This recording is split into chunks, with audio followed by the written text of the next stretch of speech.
নাটোরের লালপুরে বজ্রপাতে কৃষকের মৃত্যু। নাটোরের লালপুর উপজেলায় বজ্রপাতে আজিজ মণ্ডল নামে এক কৃষকের মর্মান্তিক মৃত্যু হয়েছে। বুধবার দুপুরে উপজেলার বিলমারিয়া ইউনিয়নের নওশাড়া সুলতানপুর চরের মাঠে এ ঘটনা ঘটে।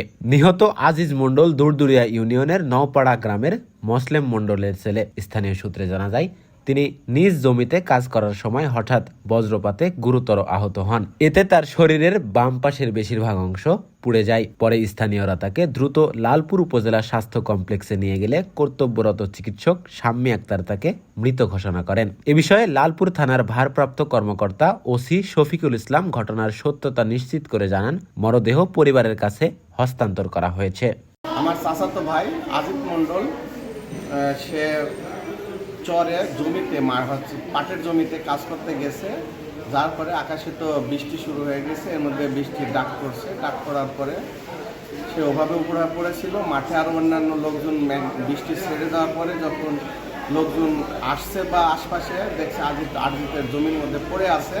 পরবর্তীতে ওখানে খবর পেয়ে আমরাও ছুটে যাই, এলাকাবাসী মাঠে যারা ছিল তারা আসার পরে তাকে ধরে নিয়ে আমরা হসপিটালে নিয়ে আসি। আসার পরে তো কর্তব্যরত ডক্টর তিনি মৃত্যু ঘোষণা করছেন।